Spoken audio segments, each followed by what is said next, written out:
Pick up your gear and open your chests. Throw on your armor and head out on a quest. Hey, hey, it's a brand new day. On the Sword Coast, your allies will help with blades and bows and magic as well. Hey, hey, heroes on their way. Fighting forever against overwhelming odds. Fighting together in favor of multiple gods. Idle champions of the forgotten realms. Idle champions, adventure never ends. Idle champions, did you want them? Idle champions, you will say it again. Idle champions.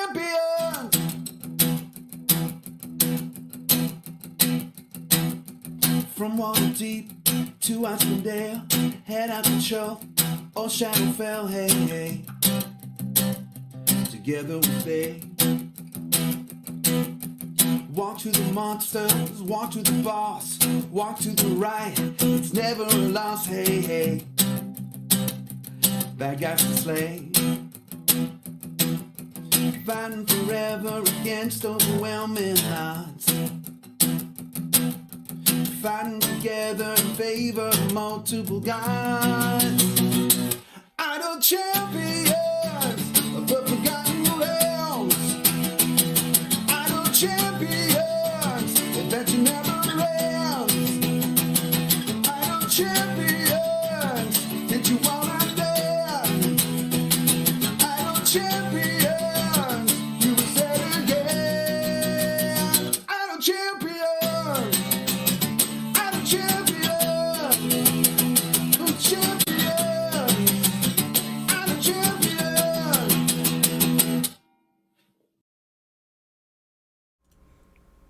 Hello all, and welcome back to another edition of Gaarawarr's Guide, the tutorial show. Today's Gaarawarr's Guide is going to be on Brightswords, Year 5. We're going to talk about the Brightswords event. Specifically, we'll talk about events in general. These events, they function the same. They just have different champions and some different names for things, but they all function exactly the same way. And then we'll talk about the three champions that are part of this year's Brightswords, which are Zaps, Corazon, and Dob. All right. So what's different about this show? So this is a tutorial show. That means for the first hour, I'm gonna talk, basically, and go over all the details, and that way people can look at this VOD later, or here on Twitch or on YouTube, and just get the information, like the main information that they need right away in that first hour. The second half will be a Q&A, and you can ask questions about anything. I'll hit the stuff that's on topic first, but then I'll roll through whatever other questions that you have. If a question comes up about the event, or about the champions, or about anything, you can put it in chat. Put question : in front of it, like it shows down there.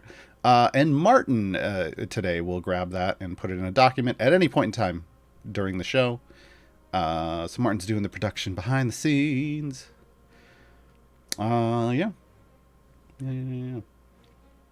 So I guess we just dive right in. We're just gonna dive right in. All right.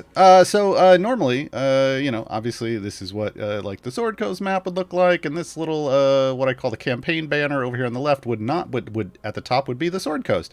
But whenever an event rolls around, the event takes priority on the banner, and technically, hopefully, with your time, because they are limited time only, they're about 12 days.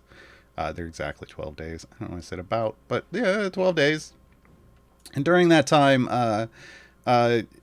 that's when you have a chance to unlock 3 different champions. Every year it's going to be 3 champions. Well, ever since year 3, it's going to be 3 champions.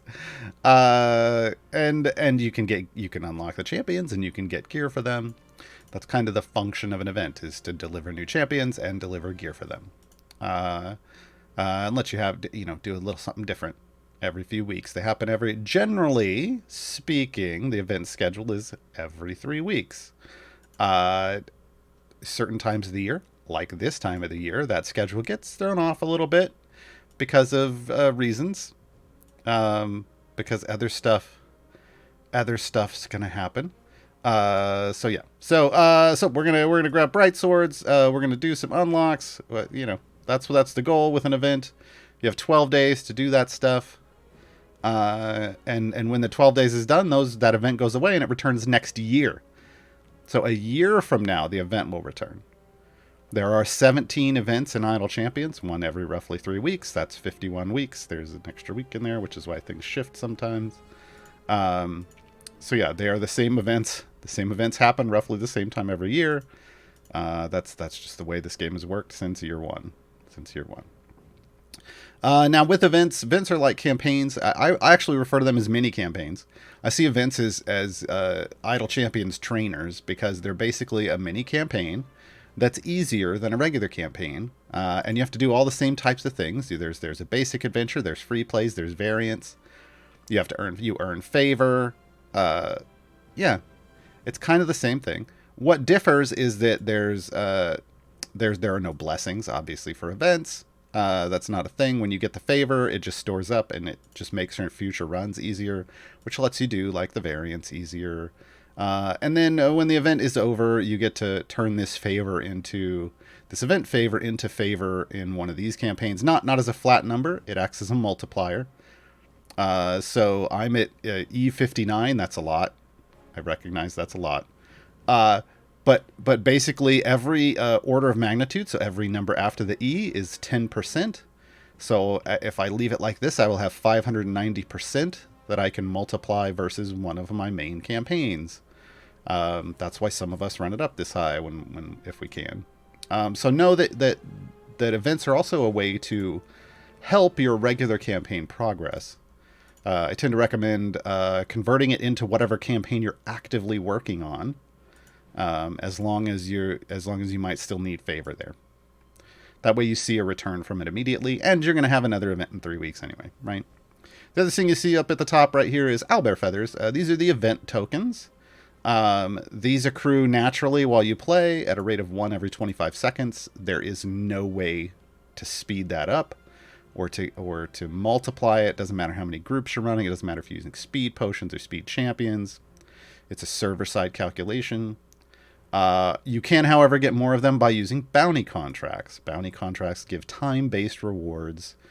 So generally, if you look at my event planning guide on the subreddit, I recommend saving up your bounty contracts and then using them at the start of an event so that you have a lot of tokens that you can spend to do stuff.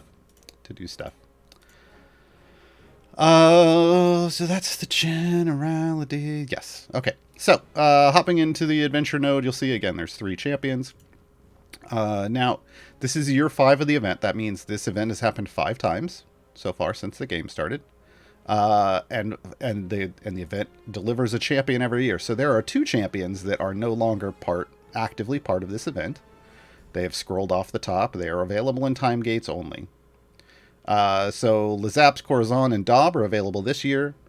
Next year, Corazon and Dob will return. Lizap's will be time gate only. Like after this event, you can only get Lizap's out of a time gate. And then Corazon and Dob will return with somebody new. That's the way it rolls. It just kind of scrolls up. You lose whoever the oldest is. Lizap's is year 3. When you first open this up, it's going to just show these as adventures, not free plays. And the reward over here on the right is going to be the champion themselves. These first 2 are going to cost like 25 tokens, which isn't very much. And this one's going to cost 100. It's because the older champions are discounted. It's not that they jacked the rate up on the first one. It's that when this game first came out, they were all the high rate until we started getting into like year 3, and then they started discounting the older ones. So the year 3 and year 4 are going to be 25% the cost of whatever you're doing, like the variants, the unlock, and the variants, and Dob's going to be full price. Full price for admission for Dob. Once you do, I recommend treating the first adventure unlocks if you haven't started them yet as free play run, as kind of favor runs. So there's no restrictions at all in the unlock adventure. So try to push as far as you can, even if that just means you clear 50 and you get to 57. I mean, if that's as far as you can go, that's as far as you can go. Grab yourself whatever favor you can, and then do another unlock mission, and then try to push further. The reason being, again, favor is kind of the big stick you wield in events. The more favor you get, the more gold find you have in an adventure. The more gold find you have in an adventure, the more you can upgrade your champions. The more you can upgrade your champions, the more power they have, and the further you can push. The further you can push, the more gold you get. The more gold you get, the more favor that becomes. Right? It's just this big loop. This is kind of the core loop of the game, and it's magnified in events because events are easier to push in. So enemies have a little less health, but drop a bit more gold. So you can just push further.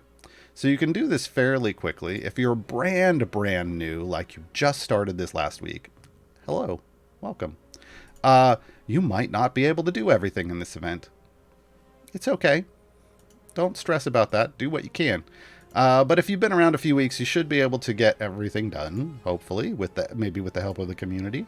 But you can get there. Each champion basically has their own event of sorts. All the enemies and bosses are the same. They're all in the same order for everybody. But each champion has their own formation layout. You can see it here in this little box. This one is kind of the modified triangle from Tomb of Annihilation. They just kind of swung the door open in the back, if you want to think of it that way. This one's much different. And this one's even more different. Right, so each one is going to be slightly different. It's going to offer its own unique challenges. Yeah, this is a formation strategy management game. I think of it as a puzzler, so this is part of the puzzle you have to solve with the champions you have, is what's the best way to organize your champions, right?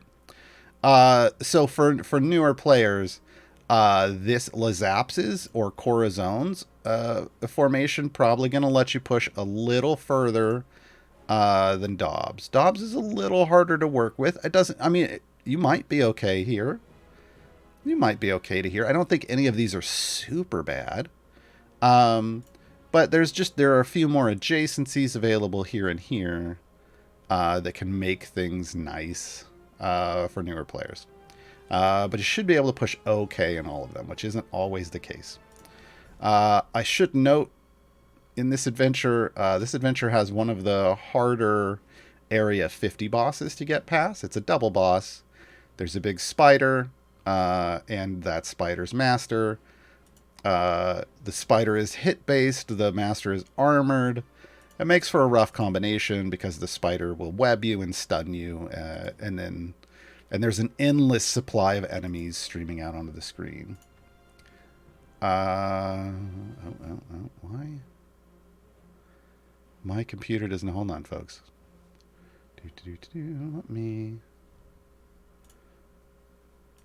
close that. My computer is unhappy and telling me I'm dropping frames. All right. Hopefully it didn't affect anything.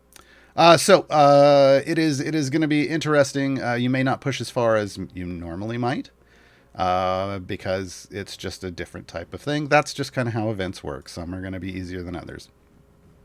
We'll talk a little bit about tips to beat that once we're in this adventure.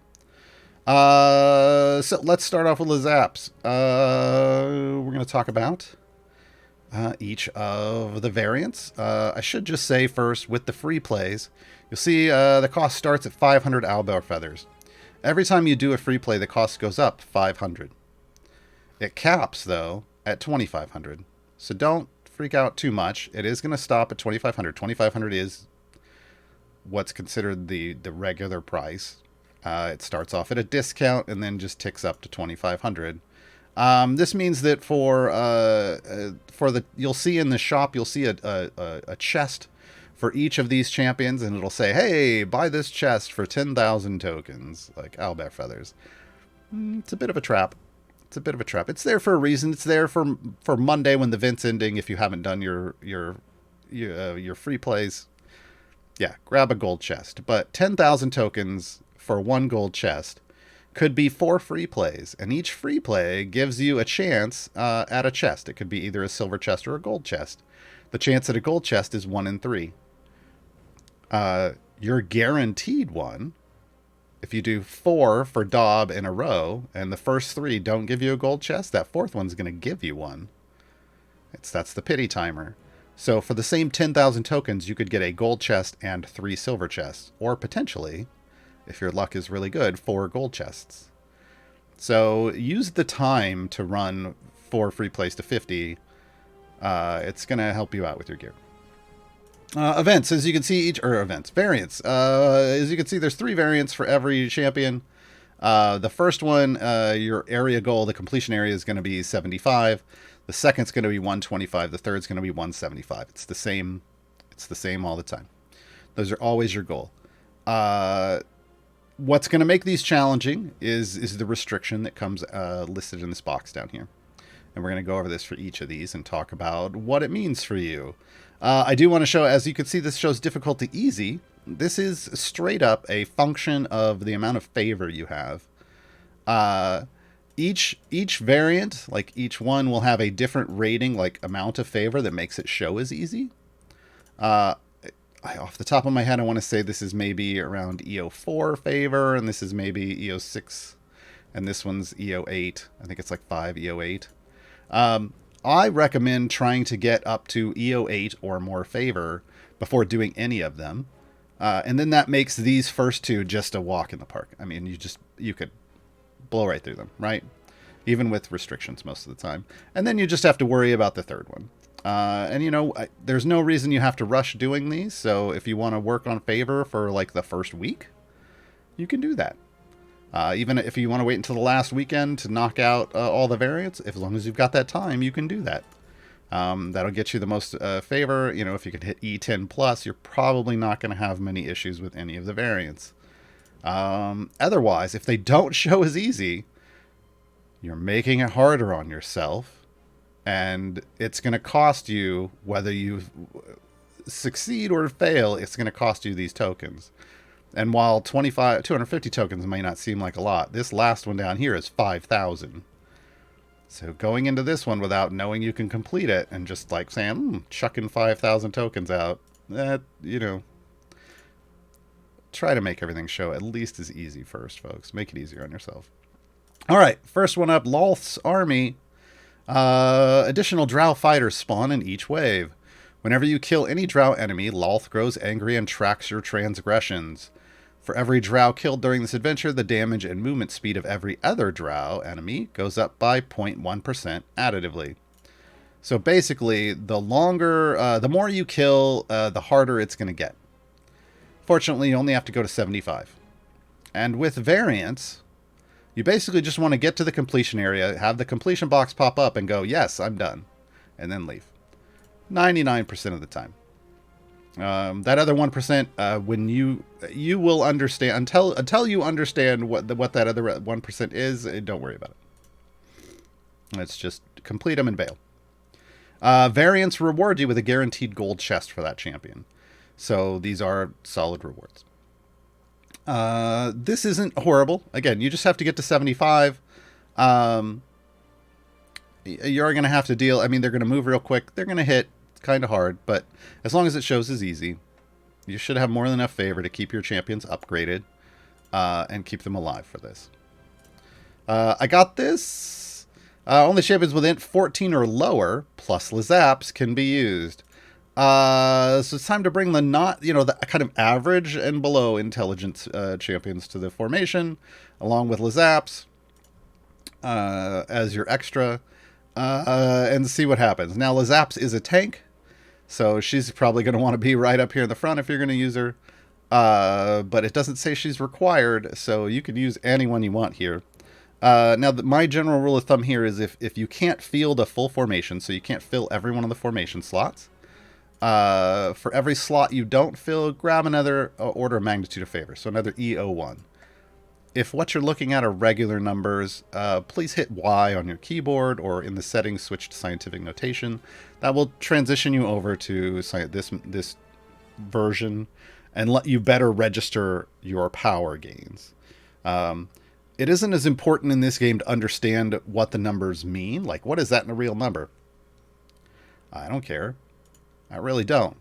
All I care about is, have I met a certain E threshold that I need for making things turn green? And is the number going up or down?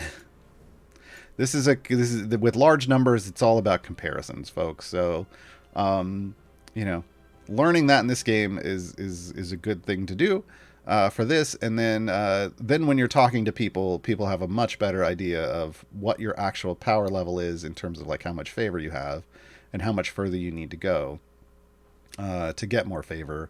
Whereas if you're like throwing out actual numbers, I only know power via scientific notation anymore in this game. So just keep that in mind, folks. Try to, for every empty formation slot in any variant, get another EO1 of favor. That's basically adding another 0 to your total at the end, and that should help. Short Force Leader. A roving band of ogres have joined the enemy waves during this adventure. Let's show them what the Zaps and her crew can do. The Zap starts in the formation, so she's up here. This is what the C is. That means champion. I wish they would say make this like golden or something, so it stood out more. She cannot be moved, removed, or swapped. All champions in the 2 columns behind Lazaps count as small champions for the purpose of Lazaps' Fury of the Small. We'll talk about that buff, but you have to qualify to do it, so that's nice because you can basically add people who don't normally qualify here and use one as your DPS. All enemies have their damage and movement speed increased by 100% for each ogre battering ran on the screen. Additive. So you might get a couple on there, and that's going to be difficult, but basically they're just saying, hey, we're going to show you how to use the Zaps, even if you don't have champions that normally would work with her. All right, up for Corazon next. I want to say Corazon every time, but the creator doesn't pronounce it that way. Trying to respect that. But boy, it's hard. Corazon starts in the formation. It can't be moved or removed. Again, that's the C. That's right here. So they're in the middle of this formation.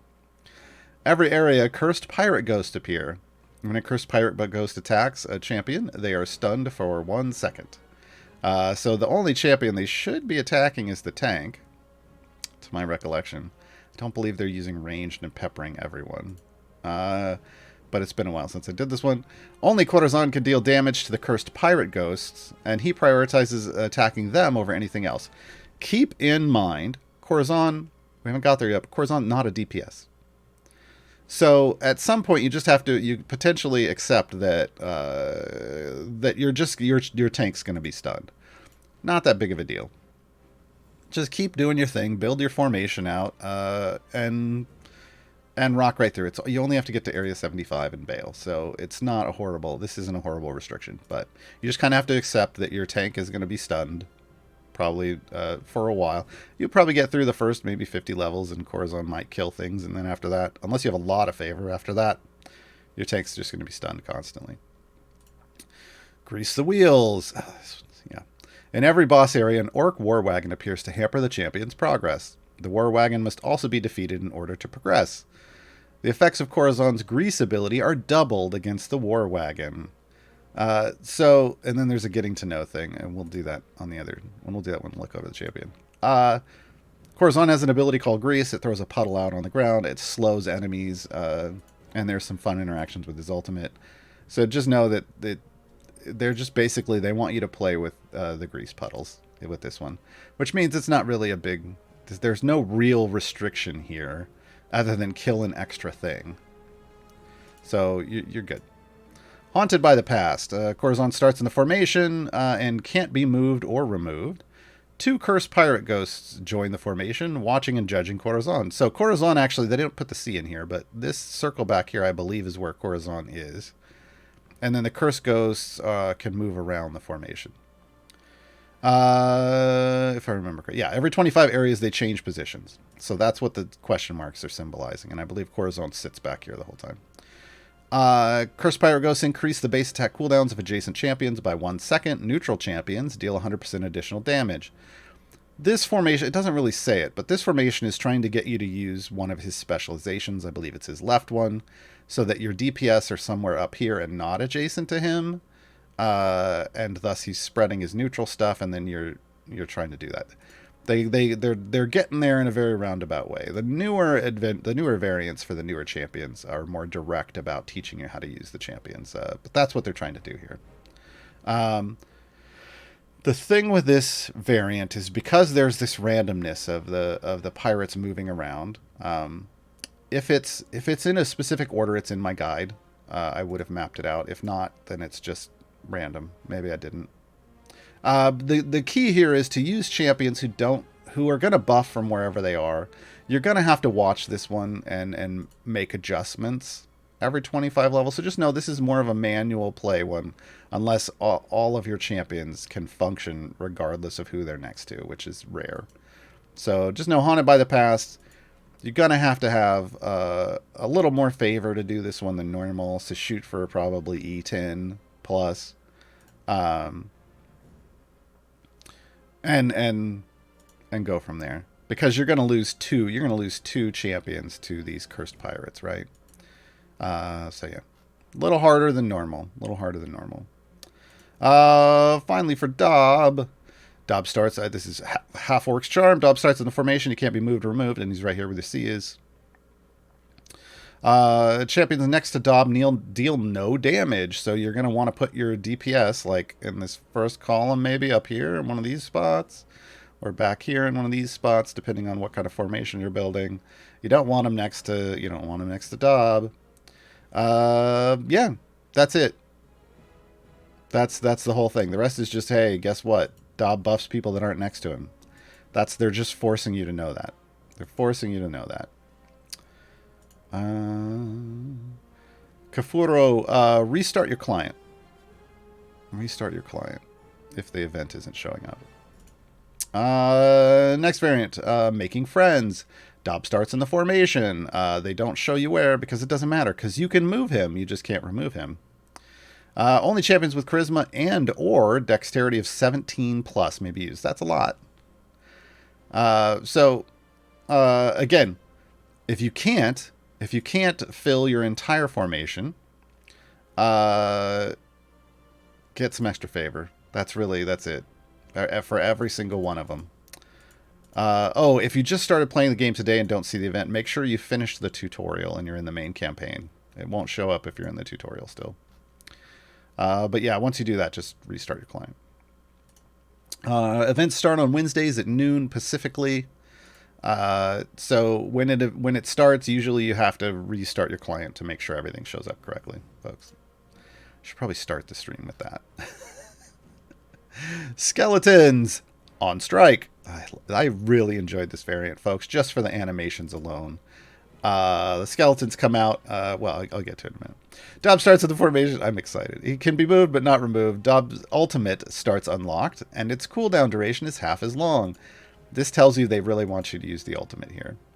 Each wave spawns a relentless striking skeleton. They are slow, but they deal 400% damage. In addition, if they are defeated, they respawn in the same location after 5 seconds. You might think, okay.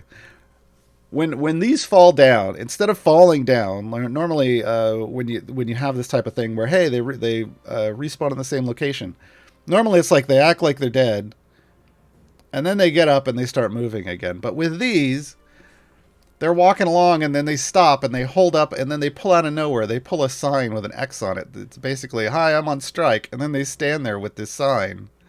And then when they respawn, they put it away and they go back to doing their job. And it's just...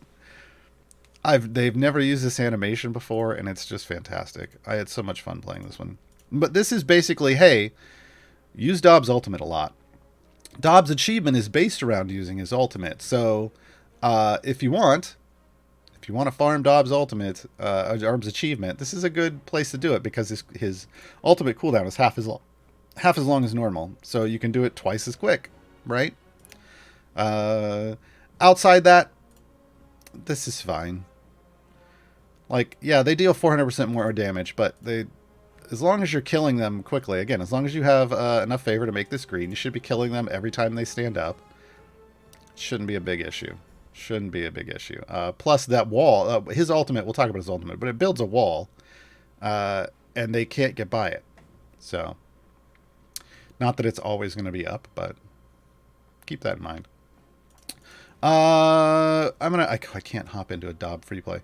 Let's do a Zaps free play. And we'll talk about each of the champions. Okay, let me turn this off. Let me put her away. Throw a bunch of familiars out. Throw a bunch of power on that. Okay. Dob is starting off over in slot 12. We'll bring Dob out. Zaps is... There she is. Slot 9. Corazon's 8. Yep. Alright. Alright. Let's put these in some kind of funky order. There. That'll work. Maybe I'm getting a little closer to your friends. There we go. So here are the 3 champions, folks. I don't believe I have... Do I have any of them in skins? No. Okay. Do I? No. Okay. All right. So this is how they should appear for you.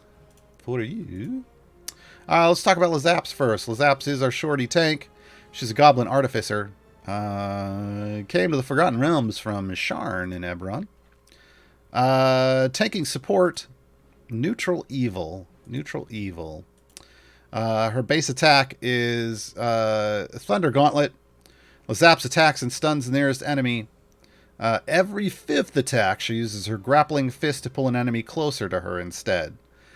So just understand that Zaps is, yes, normally going to jump out and punch something and stun it. But after that, going to shoot a hand out, grab things, and pull it to you. So a little opposite. One is keeping things away from you. One is pulling it closer. Just know that's going to happen, folks. Know that's going to happen. Let's level Zaps up a little bit. All right. Now, Zaps' ultimate changes. Right now, it's Recharge. Regains all her power armor stacks, and she doesn't expend any when triggering any power armor abilities at first. Here in a bit, it's going to change as she builds up power armor stacks. It's going to change to a different feature. There we go. Overcharge. So once you have 20 or more stacks, Zaps overcharges her power armor, preventing it from gaining any more stacks, but increasing the effect of Tiny Bulwark and Lightning Launcher by 400% for 30 seconds. Basically, it's a toggle one way or the other that either gives you stacks or just prevents you from losing them, because her stacks help her abilities out, and we'll talk about each of those abilities in turn. Okay, so just know that her ultimate can change. So level 20 power armor. Now, obviously, this Artificer, you can see this armor decked out. If she were under attack, this is actually a face shield, and it flips down into place, and then she looks much more armored, which is pretty cool. Power armor. Zaps' Artificer power armor gains 1 stack for every second the Zaps is not under attack. So it charges up when she's not being attacked. This caps at 100 stacks. Zaps gains a percentage max health, which adjusts for each stack of power armor. So she is at her healthiest when she's not attacked. As she starts getting attacked, she starts losing health, both literally and the health bonus, literally. Both. She loses health both ways. It's an interesting thing. Yeah. Which is why, basically, as long as you're not using her abilities, but then once her abilities start firing, she starts losing health. Fury of the Small. This is one that the variant triggers. Increases all small champion damage by 100% for each small champion in the formation. It counts small champions as dwarf, gnome, halfling, kobold, or goblin. Probably need to get nerds added to that. So yeah, it's trying to... Zaps wants you to use small DPS. There are some in the game. Maybe not lots. So she tends to kind of be a niche use champion currently. As more small DPS show up, she may see more usage.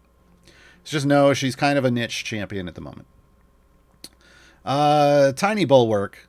When the Zaps is under attack, she consumes 10 stacks of power armor and increases the effect of Fury of the Small by an amount for 10 seconds. This can happen only every 15 seconds. So, Oh yeah, Lizaps works with Zorbu. I mean, he's small, and he kills lots of things. Tiny Bulwark. Basically, you're going to use some of those power armor stacks with some of her health to make your DPS do more damage, and thus get things off of Lizaps. Basically, she's like, make him stop hitting me. It's basically the way you could think about it. So this is exactly what you want to see out of a tank. You want them buffing people when they're under attack so that they can kill, so that your DPS can get things off of them, right? Shield of Sharon is the standard tank health share. 25% of Lizaps' max health to everyone in the formation. This is the support feature that helps keep people alive in your formation when everyone takes damage. Lightning Launcher. When Lizaps is under attack by at least 5 enemies, she consumes 15 stacks of power armor and activates her Lightning Launcher, targeting one of the enemies attacking her and striking all enemies in a line, so this can hit multiple things, causing them to take more damage for 7.5 seconds. So this is a debuff. This is a damage debuff on enemies so that they take more damage from all sources. So yet another way that, like, first she just does a straight buff to everybody on her side. Lightning Launcher does a targeted debuff on the enemies. This is best, when you're on dealing with 5 or more enemies. There is a specialization we'll talk about in a minute that can make it trigger at 1 for boss fights. So just know that this is a debuff, not a buff. All right, let's talk about the specialties. Specializations. Stolen Power. This increases the max stacks of power armor by 100%. When I'm just generally playing with Lizaps and I'm not trying to maximize any of her specific consumable features, I go with this one. Because it doubles the power armor stacks to 200, which means she's going to have more health. Remember, she gets health based off the number of stacks she has. But then she's also going to be able to have more things she can consume, more stacks to consume, to keep those buffs and those other abilities triggering every time they're able, every 15 seconds or so. So for general play, I tend to go this. Team player. Lizaps' Tiny Bulwark and Lightning Launcher abilities now trigger when any champion is under attack by the requisite number of enemies. So this is when you would use this when Lizaps is in like a multi-tank formation. That way, like if there's 2 or 3 tanks in the front line, that way you're always getting her buff and her debuff, whether they're attacking her or someone else. And the Zapper reduces the number of enemies required to trigger Lizaps' Lightning Launcher to 1. This is specifically if you just need that for bosses. Increases the effect of Lightning Launcher by 100%. So that's the debuff. It will double the effect of the debuff. But that specifically means that's only going to work really when you're on a boss level. So keep that in mind.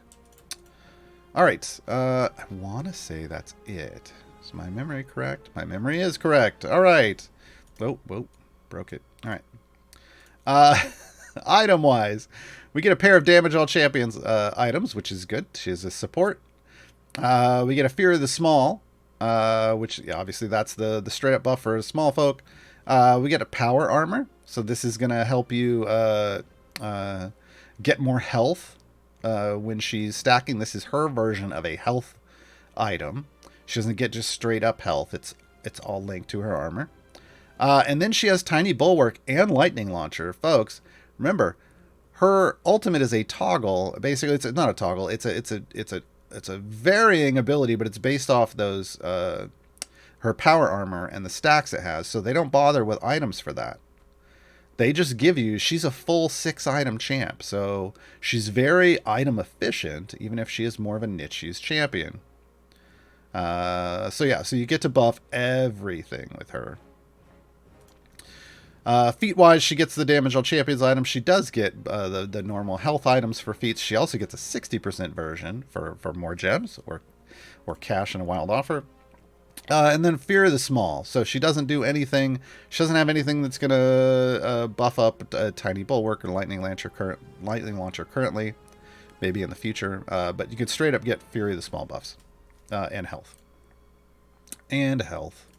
That's Lizaps, folks. Let's talk about Corazon next. Alright, there we go. Corazon comes to us from the Ox Venturers Guild. Oh, Lazaps is a C&E original champion. There you go. There aren't a whole lot of those. But Lazaps did not exist anywhere until she existed in this game. Corazon comes from the Ox Venturers Guild, from the Ox Venturers D&D streams. We have all but one now of the Ox Venturers. So there's still one left. I don't like to like judge an affiliation until they have all their champions. So just know we still have one more champion to go here. Hopefully we'll see them soon. Human Rogue, Pirate, Chaotic Neutral, Support Champion. Base attack is Shadow Step. Corazon attacks a random enemy from the shadows. Like you do. Alright. Pirate's Code, first ability. Corazon increases the damage of all neutral champions in the formation by an amount. It is very important. This is what people get hung up on with Corazon and with anyone that talks about some kind of spectrum axis of good, evil, chaotic, lawful, neutral, whatever. When it says neutral, they put in parentheses that this is good, evil axis. I'm going to pause and we're going to talk about this. This specifically means that if you look up here under alignment, this is an alignment reference, if you see neutral on the right-hand side, or neutral is all you see, they don't even have something on the left, it just says neutral, then this works. Otherwise, it doesn't. If I come over here and I see neutral, so Corazon, no. Corazon doesn't work because evil is here. If you see good or evil show up under alignment, Corazon is not working, is not a buffer for you right away. We can mess with this in a bit.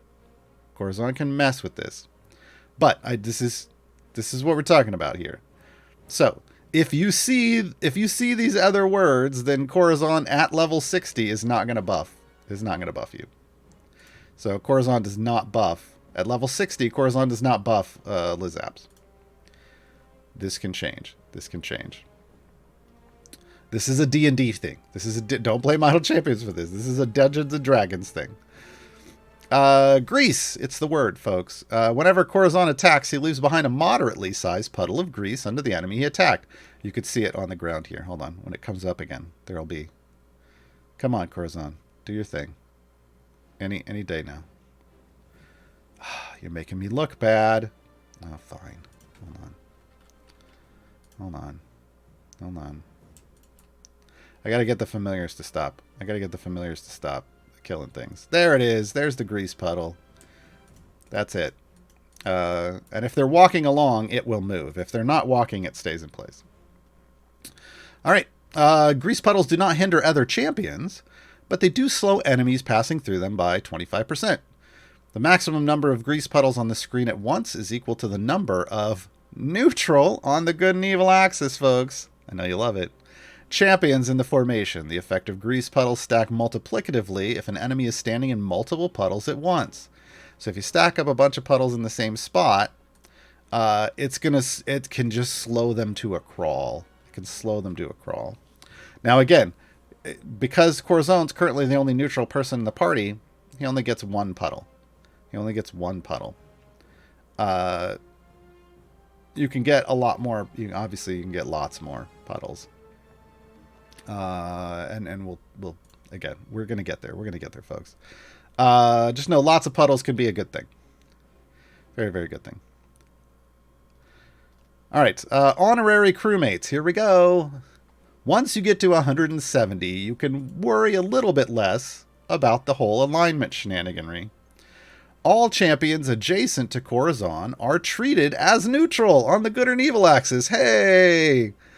So, this is in addition to their actual alignment. So we already know neutral evil, chaotic good. Neither of these people are considered neutral by Corazon, and we know this because the grease puddles are at 1. Because grease counts the neutral, right? We're gonna move people up here. Grease now has 3 puddles. because now it's counting both of those champions next to Corazon as neutral because I've leveled up to honorary crewmates. Okay, now it doesn't show up here because this is just a fixed static thing. It counts them as neutral along with being chaotic good. Okay, so they will count for both for any abilities that reference that while they're next to Corazon.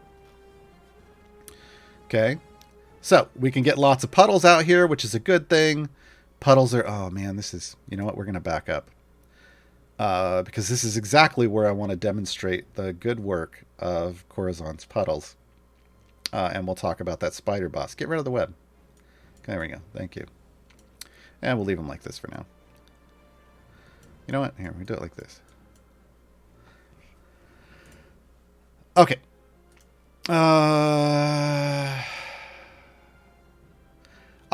Arisian, we get it. You can, yeah. You can move on now. Just move on. Okay, specializations. Distant crewmates versus mage hand. Distant crewmates. Corazon's honorary crewmates ability now affects all non-adjacent champions instead of adjacent ones. This is a formation layout dependent specialization. So depending on how and where you can place Corazon, you might want to choose this. Depending on how many people you want to turn neutral and how things are going to be situated. Also with the achievement, this is a good thing to do. Because like you can put them back all the way back here, and then you put a neutral person right here, and then everyone in the formation is then treated as neutral, and you have 10 grease puddles, and it's just wonderful, right? So it's situation dependent. Situation dependent. Mage hand, grease puddles now form under the furthest enemy from the formation instead of under the enemy attacked. Effect of the puddles is increased by 10% multiplicatively, so each puddle's effect is increased. This is fantastic for static bosses, for stationary bosses, like the ones in this adventure. It means that regardless of who Corazon is attacking, the puddle's going to stack up against potentially that back boss, like the spider.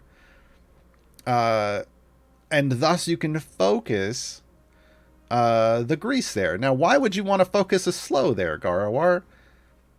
Well, it's because we're getting there. We're getting there. The grease puddles aren't just about the slow. As a grease puddle on itself, yes, it's just a slow, and a stationary boss isn't moving, so what the heck? It's more about the ultimate. The ultimate, Corazon's ultimate is the single most destructive ultimate in the game for armored or hit-based enemies. The single most destructive in the game. And it's because of its interaction with grease. Fiery bombardment. Corazon's ship, the Joyful Damnation, fires flaming cannonballs from afar. So this is Jarlaxle's ultimate, but 2.0. This bombardment damages all enemies and lights all existing grease puddles on fire for 30 seconds. Enemies in the flaming grease puddles are dealt 1/30th of this ultimate's damage per second and take 100% more damage while the puddle is on fire. So not only are they just absolutely demolishing whatever they hit, they're dealing 1/30th of the damage of the ultimate per second per puddle. And remember, if you use Mage Hand, then it's 10% more multiplicatively. And the enemy's taking double damage while standing in the puddle. It's basically Control-Alt-Delete for hit-based enemies. And it can be really close to that for armored enemies. So we're going to move forward. I'll only have 3 grease puddles. So you'll see this is a more controlled version of this ultimate. Just know it's even more destructive if you build 9 or 10 up, right? So here's the boss. We're going to pause for a moment. We're going to talk about the boss. So Beliaral Tavabent, excuse me. Armored drow. The huge queen spider hit-based. We can tell the difference. They both have segmented health, right? But this one has a shield on it, which means it's armored.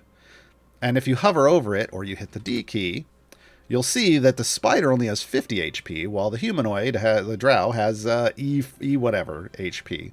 This is how you can tell the difference between armored and hit-based. Hit-based, I just have to hit it, a hit-based thing. I just have to hit it. Anyone can hit it for 1 damage or more, and it removes a segment. Armored needs to meet a minimum damage threshold.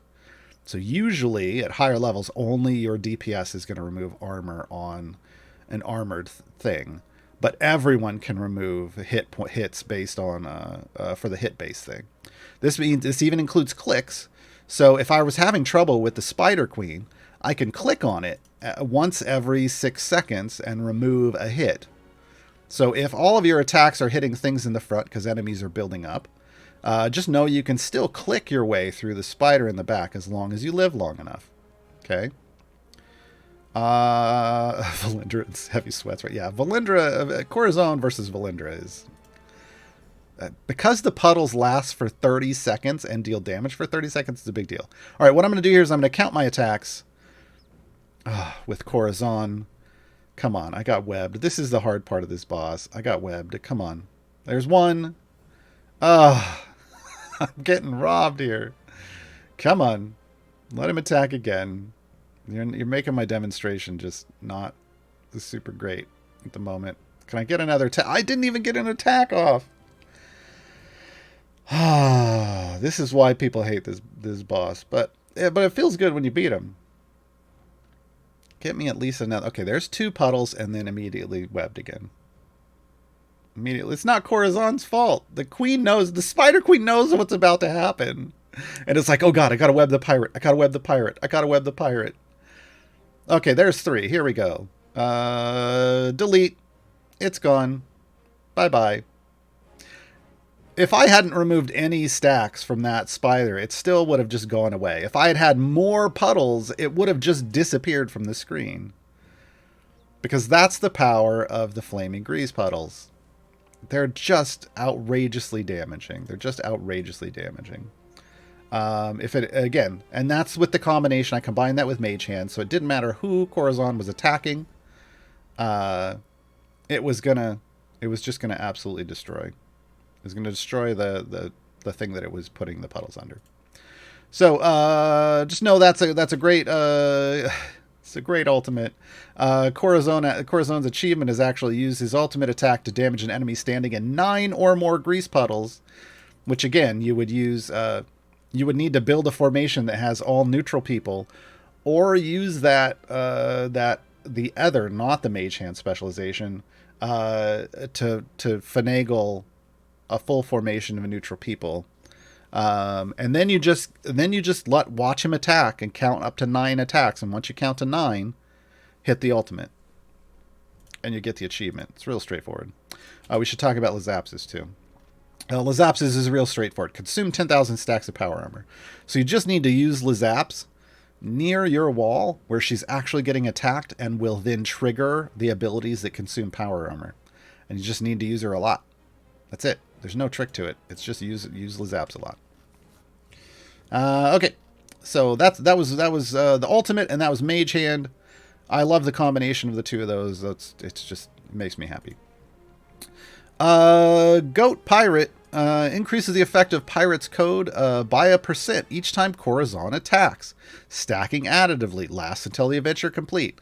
Corazon is what I call a ramping champion. That means you want to put them in as soon as possible, and then one of their abilities is going to ramp up as you progress through the adventure.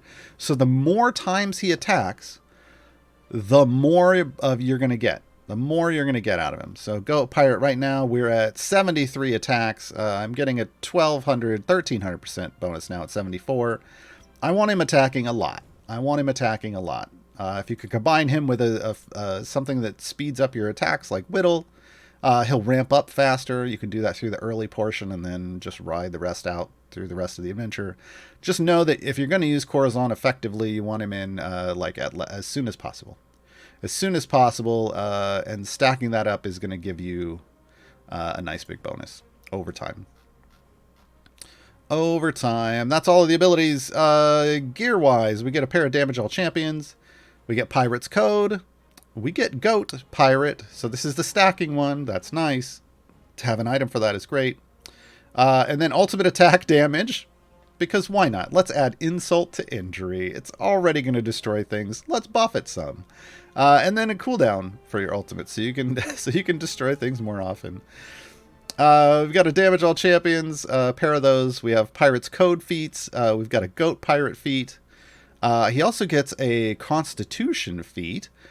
This lets him qualify for Vajra, Patron Vajra stuff. So tenacious. That's Corazon. Let's talk about Dob. Dob,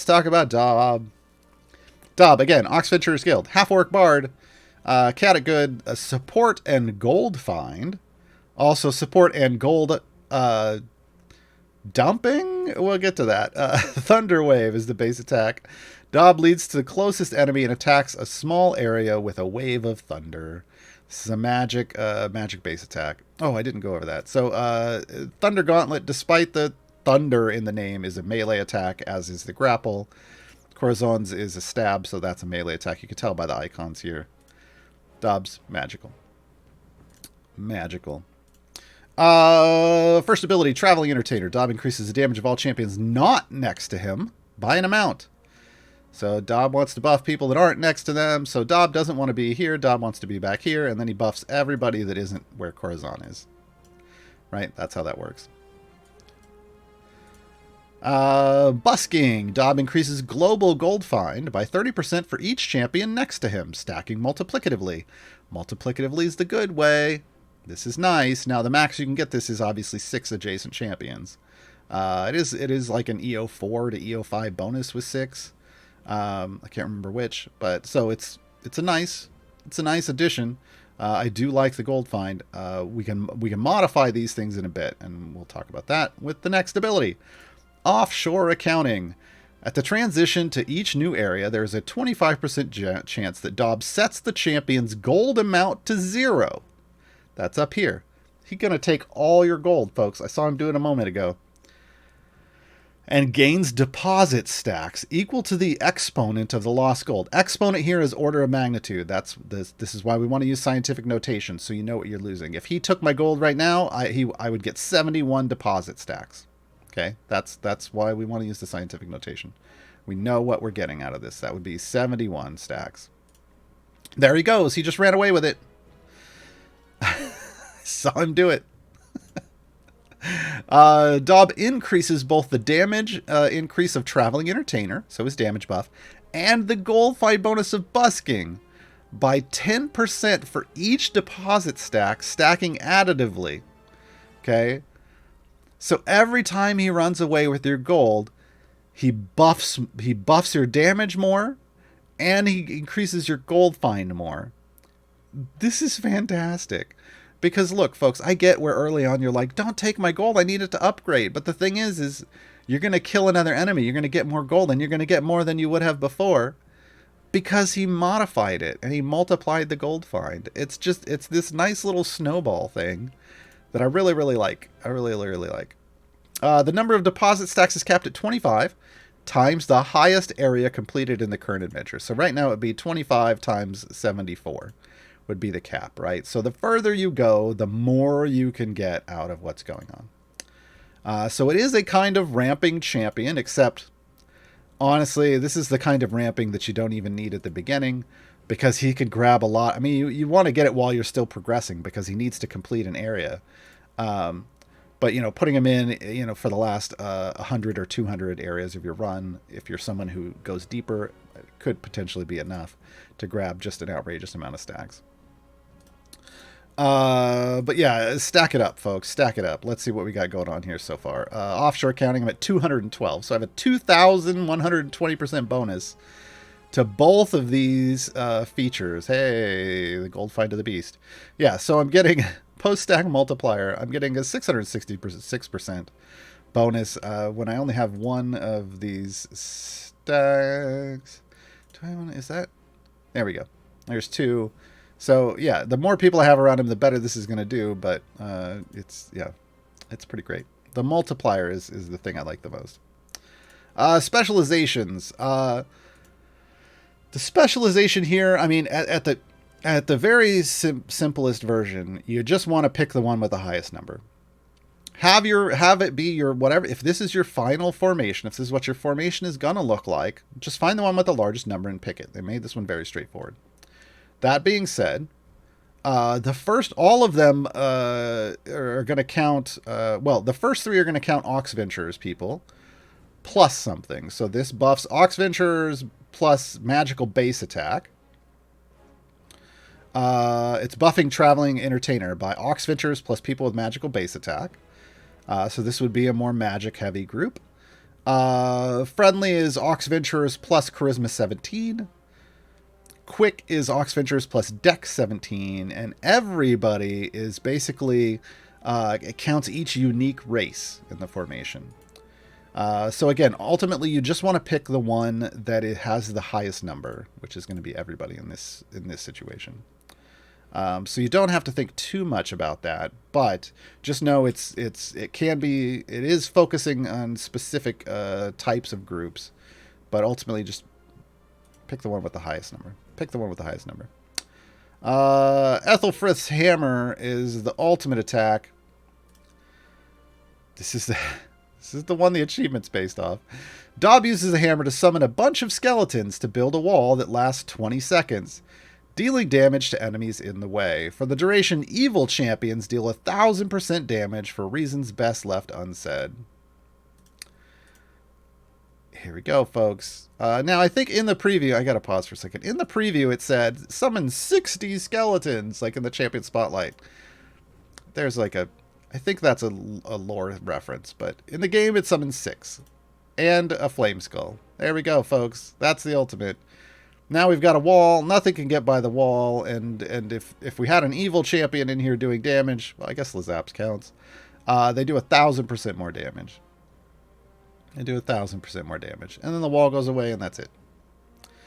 So just know that, again, you're going to have to kill a lot of enemies for his achievement, which is 10,000 enemies while the wall is present. So again, that third variant, Skeletons on Strike, where it cuts the cooldown of the wall in half, throws some speed potions in, and that's a good place to farm it out if you just want to farm it. Just sit on a single level and just farm it. This is what I did. All right, item-wise. Oh no, I have no items on Dob. So, let's talk about, this is where we pause. We're going to talk about how to gear up your champions. So again, doing the variants is going to guarantee you a gold chest.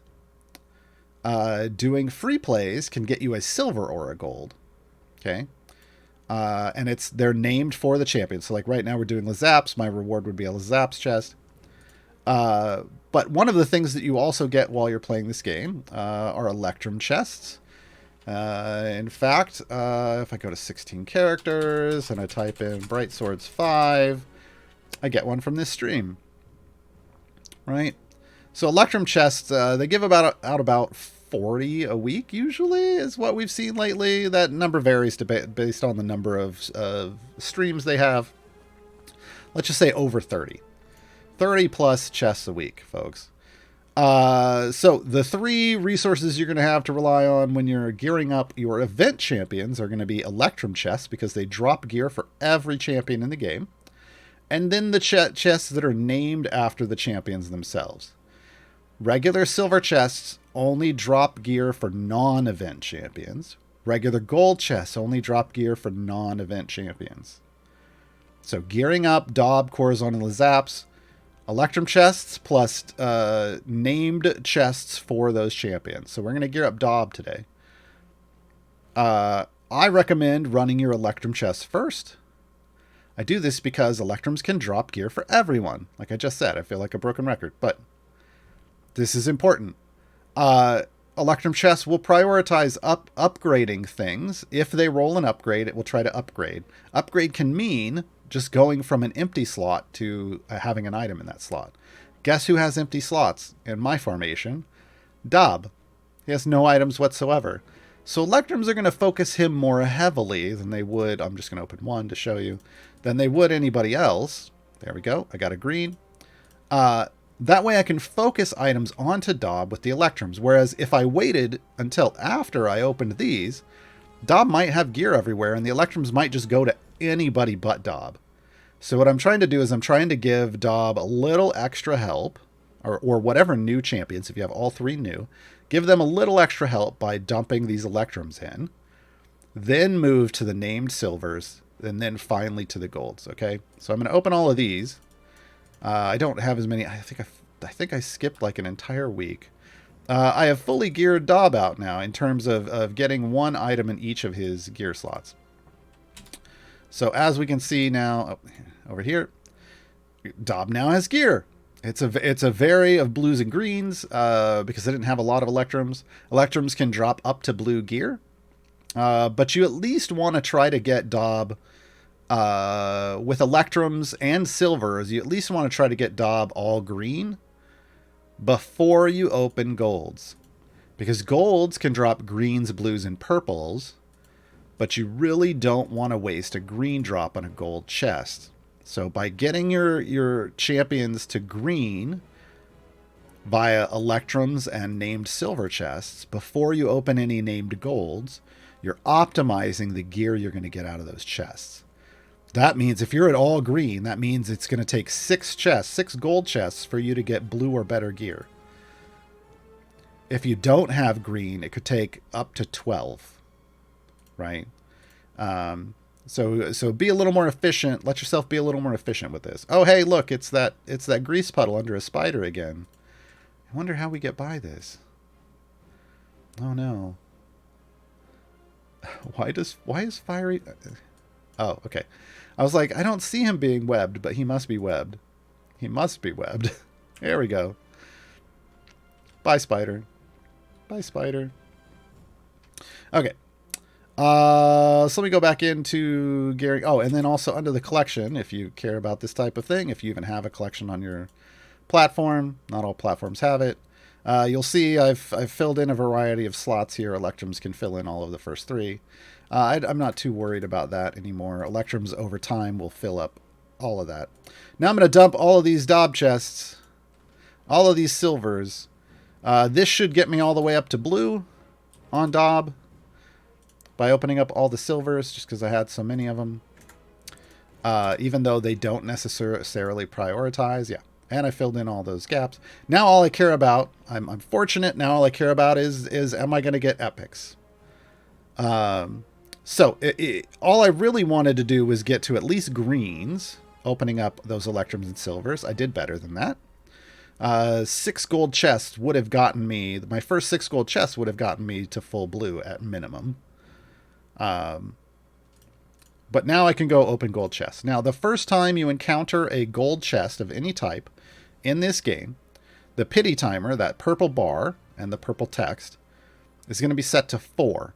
And that says guaranteed epic equipment in one of the next 4 chests. So you're guaranteed when you start playing, when you do an event, if you grab all 3 of their variants, the gold chests from all 3 of their variants, and then you just do enough free plays, like 4 free plays at worst, to get 1 other gold chest, you're guaranteed to get 1 purple item for each event champion. That's all it takes. And you'll earn more than enough tokens over the course of an event to get at least 1 epic piece of gear on every one of those, on all 3 of the event champions that way. Okay, so keep that in mind. This means the minimum number of chests you need at worst pity timer to get full epic is 54. I have 56, so I'm guaranteed to full epic Dob here. I don't even have to like see how my pity timers are going to work out. Did we do it in the first 50? Yeah, we did. I'll open the last. The last just are nice for duplicates, for item levels. There we go. Okay, so now I have a full epic Dob. Full epic Dob. So that's what I recommend as the most efficient. That is literally the most efficient way to open your chest for an event. Not even what I recommend. This is an opinion. This is just math and how chests function. Electrums, named silvers, Named golds. Okay. Items for Dob. Damage all champions. Straight up pure gold find. I think we only have one other of these kind of items in the game.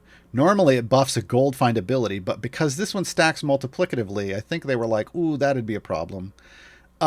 So it's a straight up gold find that functions separate from busking. Archon has one of these in the same slot. We get a traveling entertainer item. This is also unusual. We get a befriend item. Remember, folks, befriend isn't an ability. It's a specialization. So this is actually buffing Dob's specializations. Because, again, I think they wanted to stay away from buffing busking or offshore accounting. I don't think they could buff offshore accounting. So they didn't want to buff busking, so they just went with befriend. Then we get ultimate damage and ultimate cooldown. Feat-wise, we get damage all champions. We get some straight-up gold find. We get traveling entertainer. We get befriend. Again, they're buffing the effects of the specialization. There is, though, a feat called double deposit for offshore accounting, which doubles the chance for the offshore accounting ability to trigger. So instead of 25%, it's going to go to 50%. So you can put this in to just make sure that it triggers more often. And when you're basically as far as you're going to go, you can take it out and swap it for something that's going to buff things instead. So it's a nice, very functional, but situational feat. And that's nice to have for champions, especially with this whole offshore accounting feature. What are we up to now? 1,032 stacks. I've got an EO4 bonus to stuff.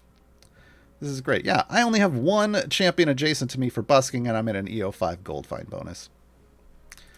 I've got it now. I've got to see. Let's see if we put let's put some more people in here.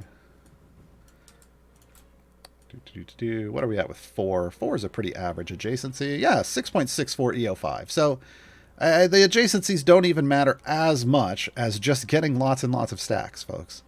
Getting lots and lots of offshore accounting stacks, and it's going to multiply this even if he's not adjacent to that many people.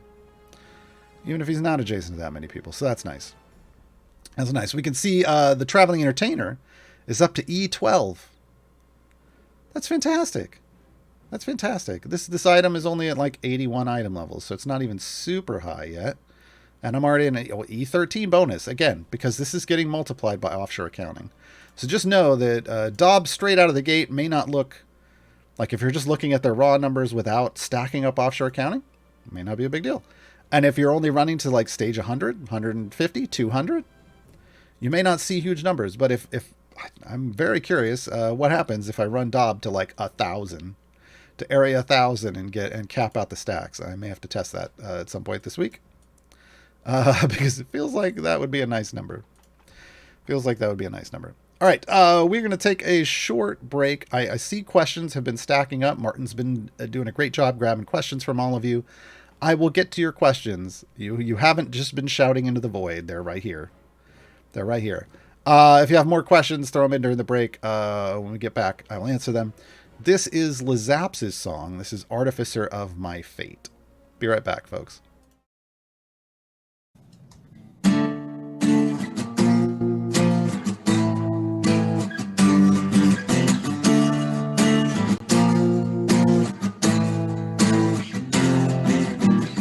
Down in the cards, your dreams are ground up every day. To keep the heart of Sharon alive, you pound away. But not for me, I will not live my life this way. I'm gonna make it up and build my own escape.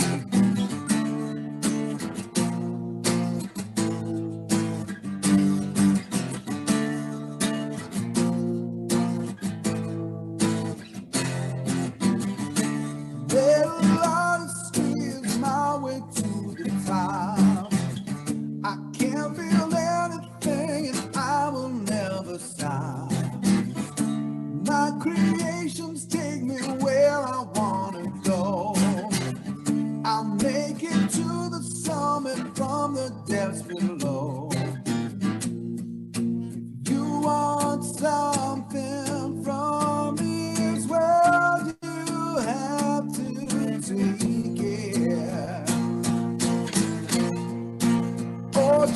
just make it. Give me steel, give me fire. Watch what I create. Make it real, come inspire. Come to my escape. My machines and my dreams, and reality. It's my destiny.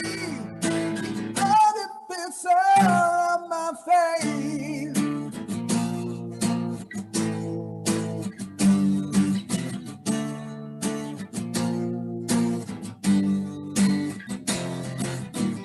My powered armor's growing stronger every day. Determination, perseverance carved the way. Don't let despair consume you, it will make you numb. Just lift your eyes up, look around, your time will come. When you want something in this world, go out and take it. Or just make it. Give me steel, give me fire. Watch what I create. Make it real, come inspire. Come in my escape. My machines and my dreams, then reality. It's my destiny. And it fits on my face. Oh, oh yeah. Destiny is not what you're given, it's just what you make it. So just take it. Give me steel, give me fire. Watch what I create. Make it real, come inspire. Give me my escape. My machines and my dreams and reality. It's my destiny. God, it fits on my fate.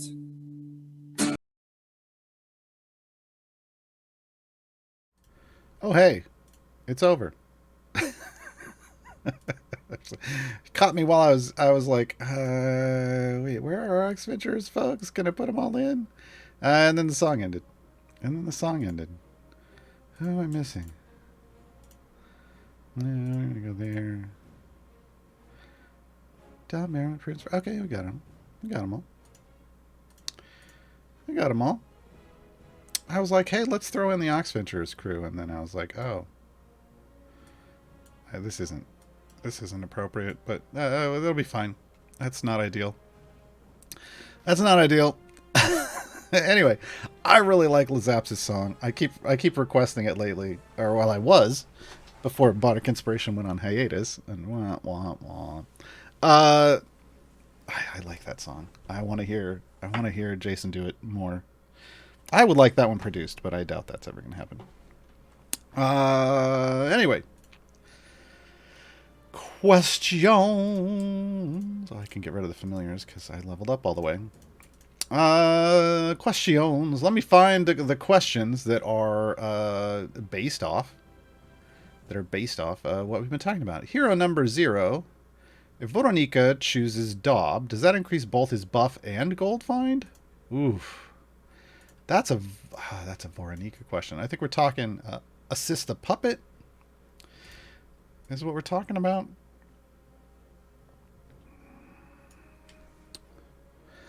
Increase depending on the champion's rolls. No, because it's based off. I think it's based off just what's going on with Veronica. Hold on, let me double check. Where does assist the puppet show up? Does it show up under them?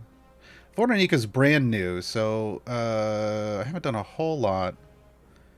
Yeah, tanking means you get 10 more enemies attacking to get overwhelmed.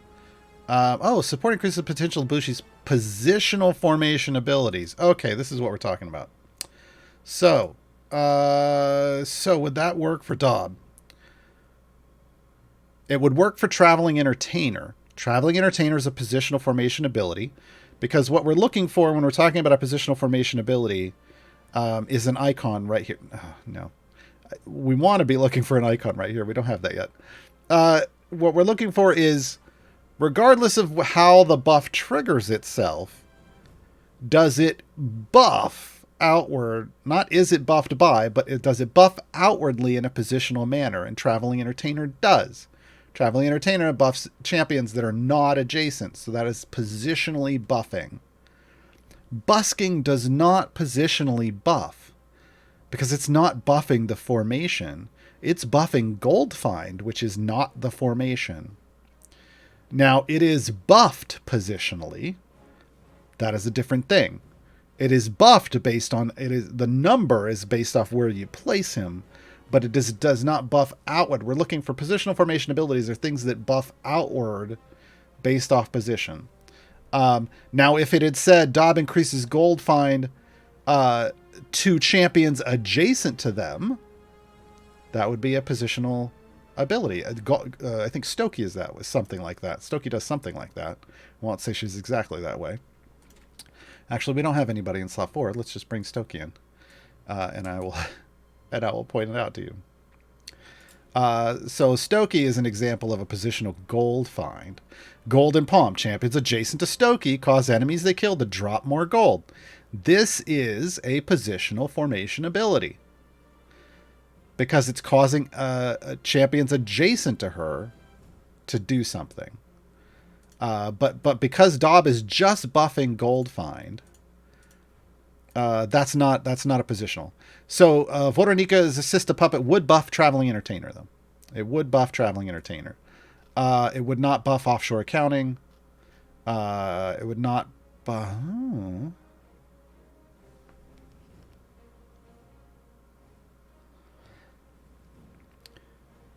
Here we're getting into some gray area.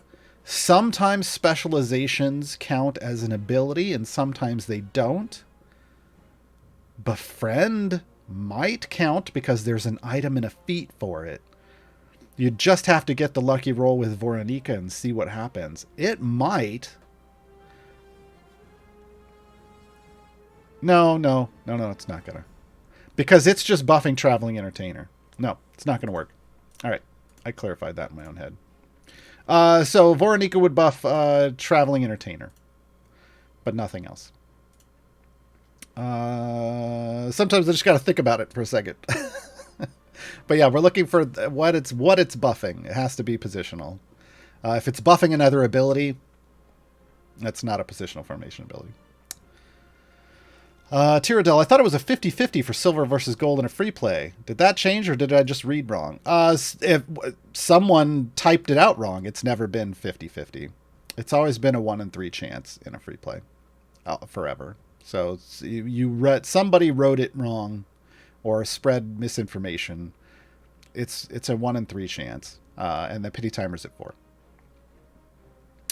Zelos one, if I completed the variants for the champion last year, am I no longer able to get a gold chest from them this year? Once you complete variants for a champion, you can never do those variants again in an event. That is why, that is the real reason why all of these are marked as done. Why when I do this, like when I came into this event, all I had were variants for Dob. Once you do a variance in an event, they're done forever. Or if you do them in a time gate before the event shows up, they're done anyway. Like variants are one and done in this game. So you would get gear out of free plays. You would get gear out of free plays instead of doing the variants. Hero number 0. What is the strategy to get Corazon's Bring the Heat achievement? I think I went over that. You can do it in their own adventure. Against that spider boss. I didn't do it. So here's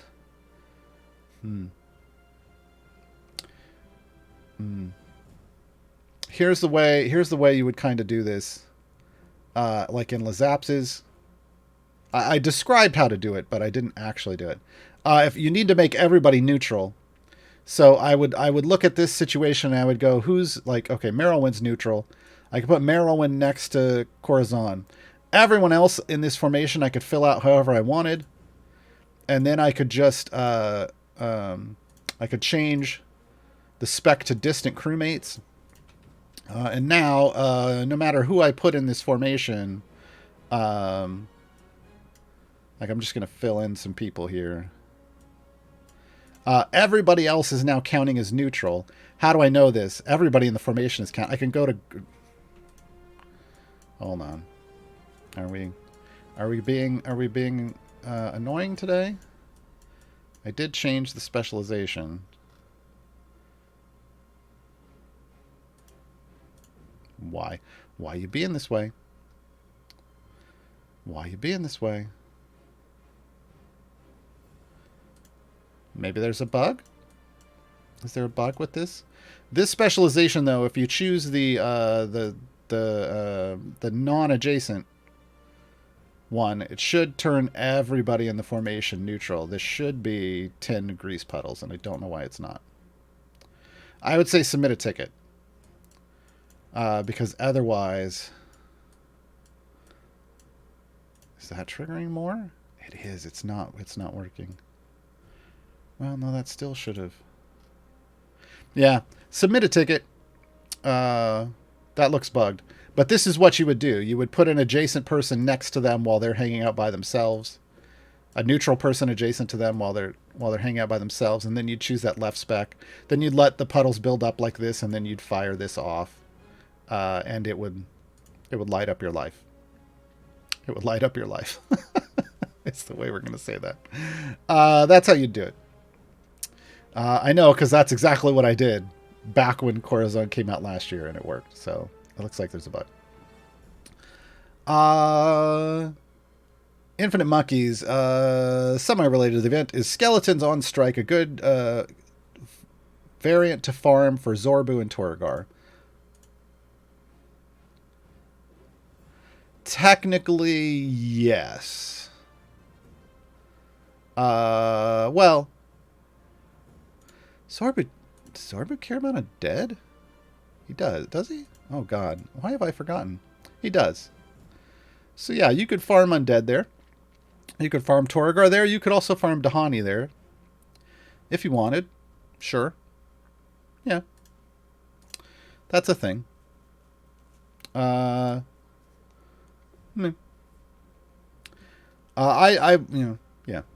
Mm-hmm. Sure. Moondog Game Loss. Max Grease. Maybe I don't understand adjacency, but putting Corazon in the top back isn't only one champ adjacent?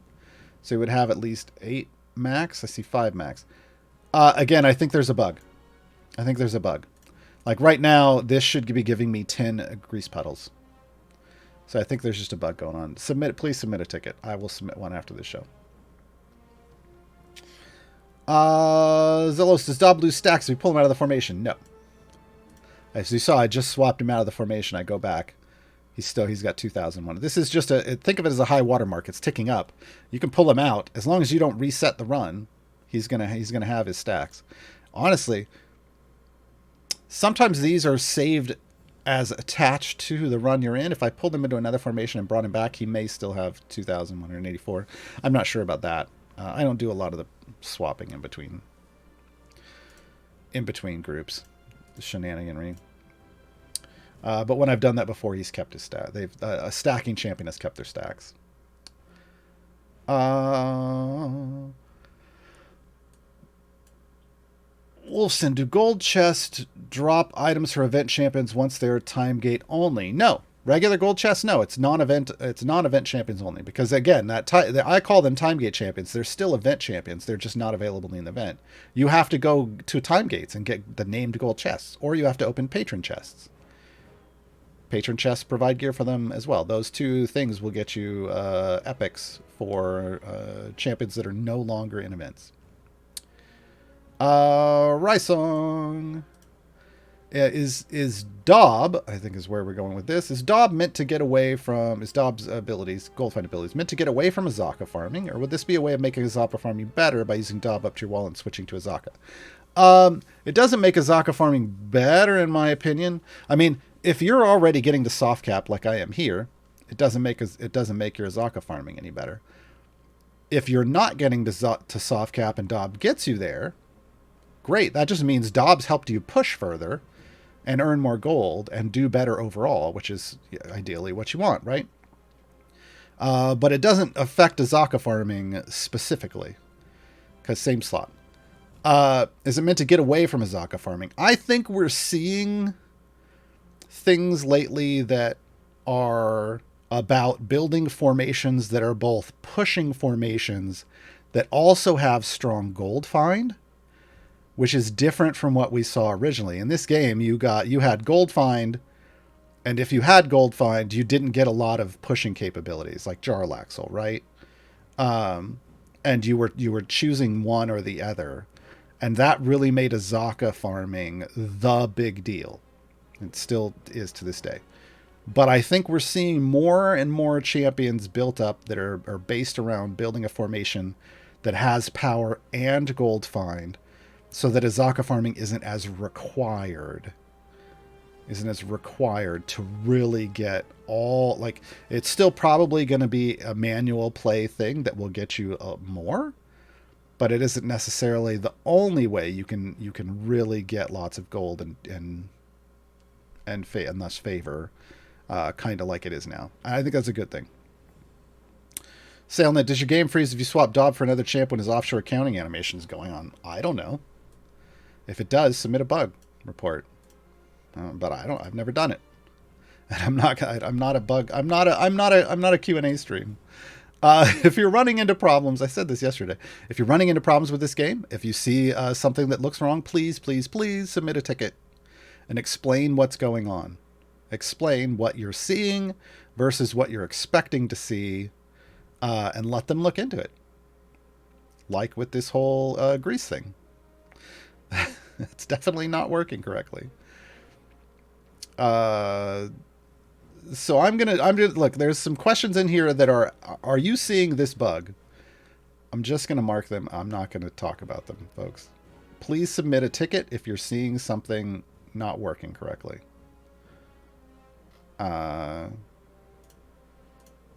Because the Q&A stream, it would be like Sean or Taylor. They're the support crew for the game.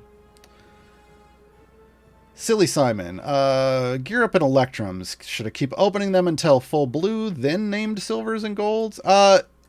If you have enough, you can go all the way to blue, but really you just need to get to green with Electrums and silvers, like some combination of Electrums and silvers. You just need to get to green. And that's mainly so that when you open an epic, the purple, like the gold chest, and you get a purple item, or a blue. Oh, jeez, I totally screwed this up. When you open a gold chest, you will have a chance to get anything from green to purple, but you're going to be guaranteed to get a blue. So it's just going to fill in those blues, because you don't want to open a gold chest and get the green as an upgrade, which would be kind of a waste. You'll still see greens as duplicates, and that's just a thing. But you're guaranteed an upgrade up to blue from a gold chest. So if you can get up to green with Electrum, some combination of Electrums and silvers, your golds are then going to give you either blues or purples as your upgrades. It just makes things more efficient. So yeah, Electrums, silvers, golds. The goal being at least getting your Electrums and silvers getting you to full greens. If you get all the way to blue, woohoo! Then golds are just going to be dupe items and epics. Sean CS, would it be better for us newer people to unlock all of the champions and then try and get full epic for Lazaps instead of Dobbs, because Lazaps will go into retirement? No. I will constantly battle against. I will stand on the hill and wave a flag. Rally flag against this idea that you should go all in on whoever's retiring just because they're retiring. That doesn't matter. It does matter a little bit, but it doesn't matter as much as which champion or champions are going to help you in with the game the most. So focus your time. If you don't want to spread things out equally amongst all champions, which is usually what I recommend, look and see which champions are going to help you with your current pushing formations and with your patron formations the most. and focus on trying to get, if you want to just focus all in on trying to get full epic on one, do it on that champion. If that happens to also be the retiring champion, great. But them retiring isn't a factor in this. You're still going to be able to get them to full epics via time gates and patron chests. And that's totally fine. We talked about this yesterday too. Someone was like, well, I mean, I can just focus on the next event. The next time this event happens is a year from now. Don't hinder your progress for a year just because a champion's going to be only available in time gates. Find the champions that are going to help you. Pick the champions that are going to help you progress the most. Focus on those if you just want to focus on one or two. And don't factor in the fact that there's a retiring champion. Just that shouldn't be a part of the decision process. It is a non-factor in helping you progress for the next year. Right? Yeah. I have strong feelings on that because people keep focus on the retiring. No. Can't stand it. Let me see. Bruce Flash, have you tried to push with Dob? I'm getting some high support damage from him, but he's at a low gear level. No, I not really, because I didn't have any gear for him until just now. So now I can actually try to do something with Dob. I couldn't really before. Hero number 0. Merowyn's meat grind ability is special perks for Corazon, Prudence, and Rust. And Dob. It just doesn't show up. Why did this get marked off? I'm confused. I didn't answer that one.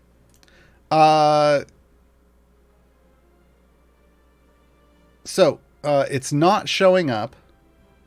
Merowyn. Over here under formation buffs, it's supposed to list off the extra things that happen for Merowyn's meat grinder. Currently, it's not updating with Dob's information.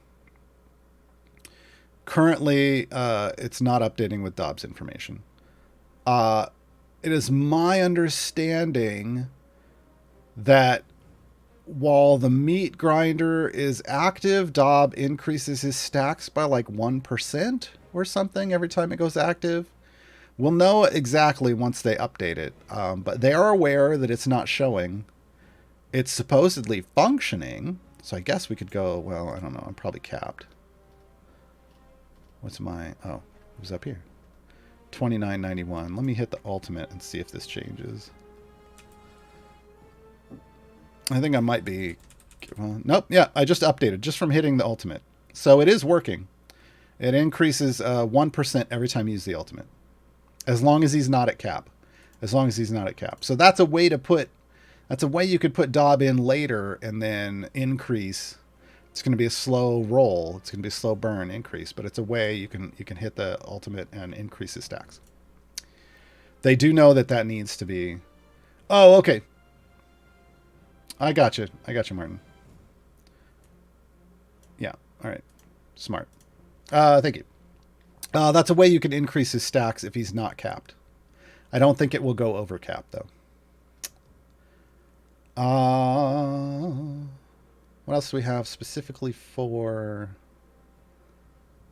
this event? I don't think anything else is specific to the event. All right, I'm going to go back and I'm going to hit up the general questions. I'll still answer event questions if you throw them in. Yeah.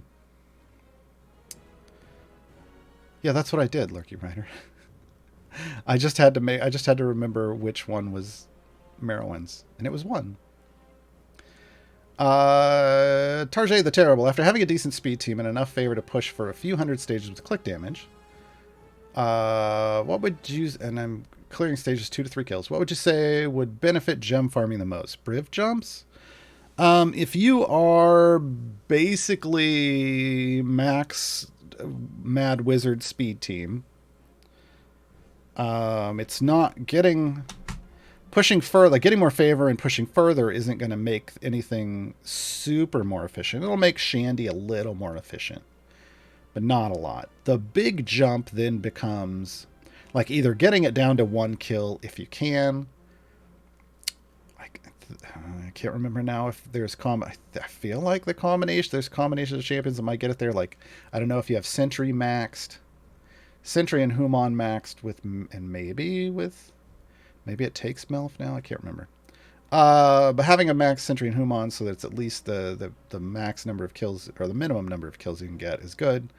But yeah, to make a big jump from that, takes leveling up Briv and switching over to that really crunchy, figuring out how to do automated Briv gem farming thing. That is then a enormous potential increase in gems. Yeah, because I ran out of gems. Oh, I just spent like a bunch yesterday. I went from over 1 million gems to 0 gems, and now I'm back up. And then I was back up to 100,000. Then I spent a bunch yesterday, and now I'm still back up to 58,000. I'll get, by the time the next event rolls around, I'll have 600,000 or 700,000 gems again. And I don't even have what I would consider an amazing Briv jump team. So yeah. So yeah, the jumps is going to be the big impactful increase. Lesh68, how do I get the quest challenge tracker I see in the corner there? On the map screen and here, there is now a quest challenge tracker, folks. It is brand new. It's available, I think, on Steam and Epic, and they're probably going to patch it out as soon as they can to everywhere. So just make sure you patch your client. I had to force Steam to patch mine. And basically, it's a tracker right now for things like this. Like, you can star patron challenges. You can even just say track all, so that when you're doing stuff, you can get, you actually see what's going on your screen. I wanted to check. Is it? No. I would like to be able to star CNE. I would like to be able to star achievements and add achievements to that tracker as well. I know people that are hunting achievements would like that. None of these I really care about tracking that closely, but if you were doing one of these event ones, I could see wanting to track that too. That'd be neat. But this just came out on Friday, folks, so brand new thing. They'll get it out to everyone as soon as they can. Zealous, the game considers Havilar a speed champion. Well, so do I. I don't see any of your abilities that help to increase speed in any way. What am I missing? You're missing her bonus functionality that happens when she has imps out. Havilar is built around having imps out, and her abilities change based off that. So if we put Havi out, you're not going to see any speed abilities. You're going to see Leadership Summit. You're going to see Sister, Infernal Fortitude, Fiendish Resolve, right? Nothing's changed. Nothing's noted. Now, if I bring a set of imps... Oh, okay, finish the level. If I bring a set of imps out, all of a sudden I get bonuses to things like Fiendish Resolve and Leadership Summit, and they're based off what imps I have out.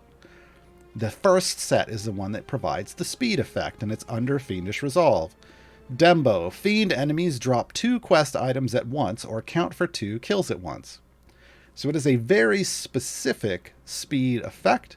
It only counts against Fiend enemies, but Mad Wizard, where most people start doing their gem farming, has lots of Fiend enemies. So Mad Wizard, when you start your run, you pull out the first set of imps, she triggers a speed effect there and getting you kill credit.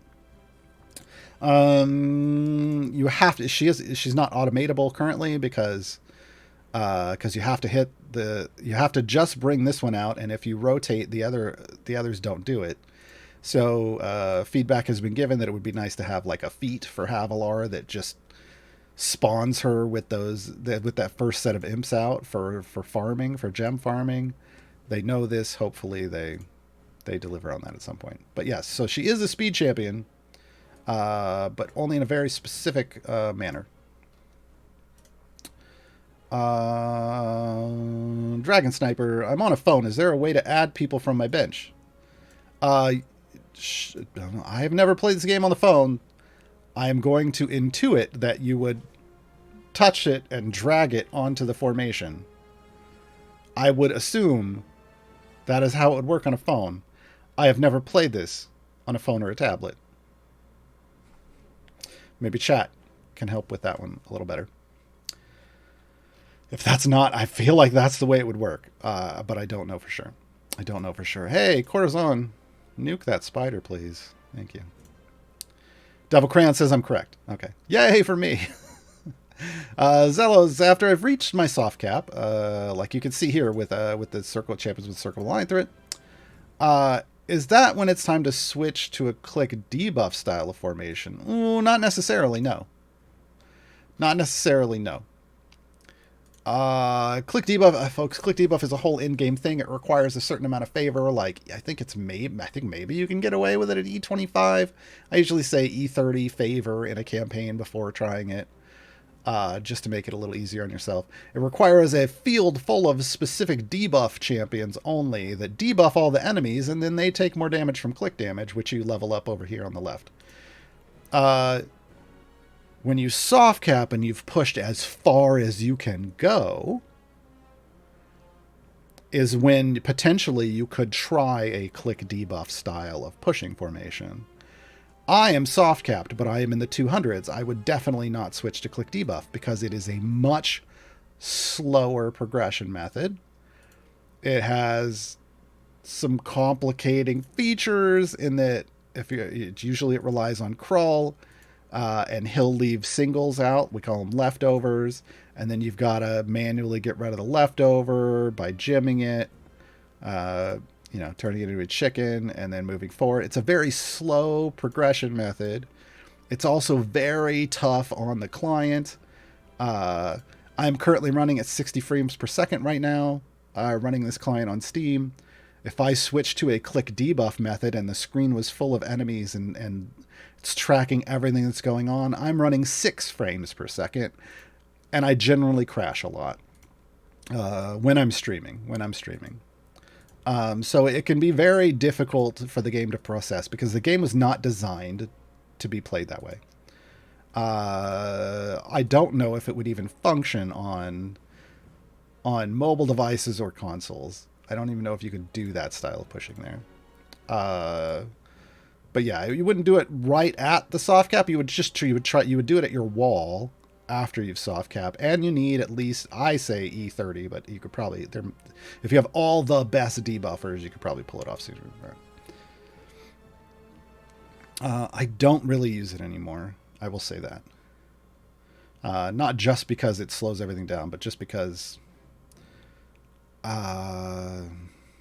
I think I tried it. I think I did it when I was like, oh, I just want to break 1,000 months just for the achievement, and then I did, and then I was like, okay, I'm good.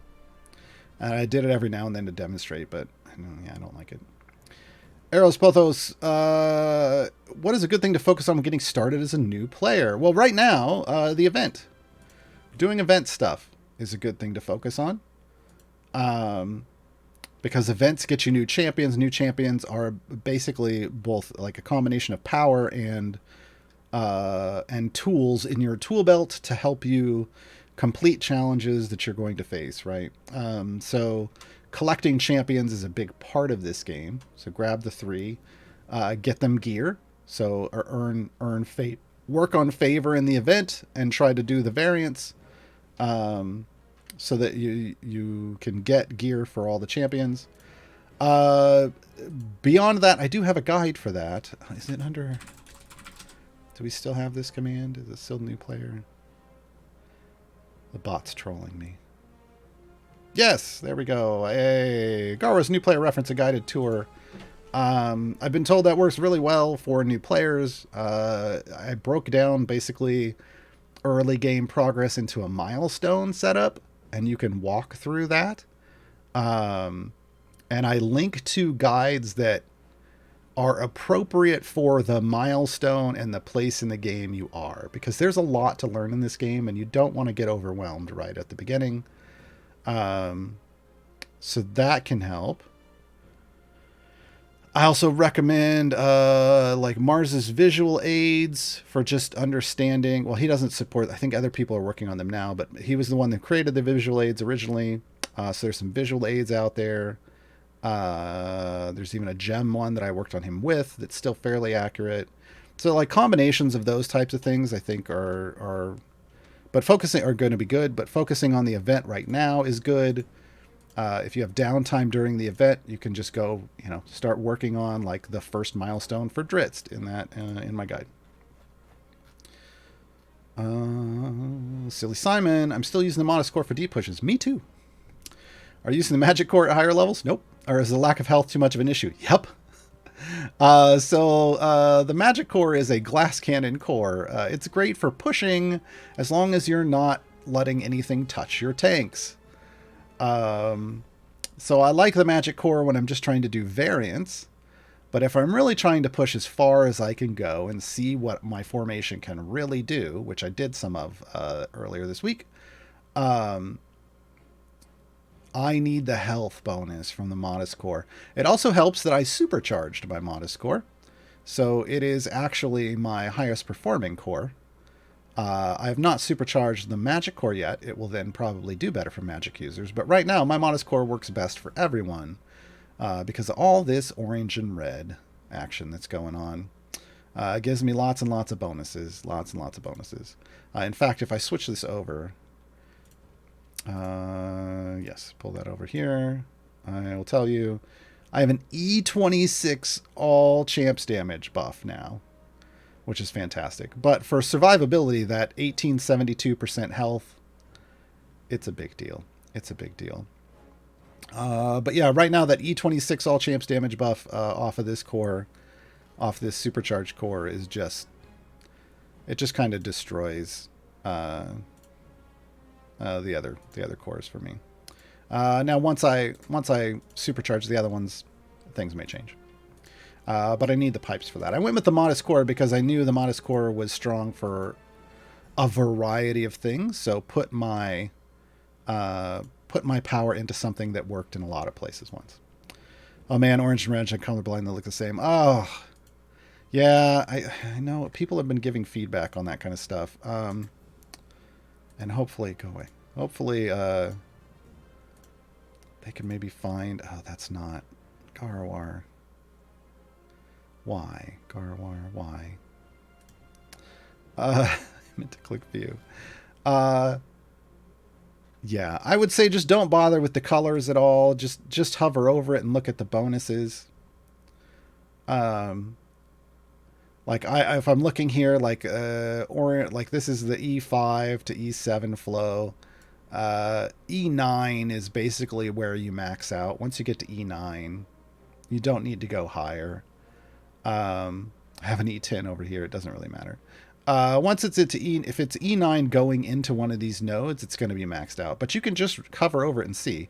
As long as the current bonus says 500%, that's the max. So I know over here, like my current bonus here is 425. It's down at the bottom. So I know I can see some increase here. There's 450. There's 400. So I still need to increase these and get as many as possible to that 500%. I just don't have the pipes for that, unfortunately.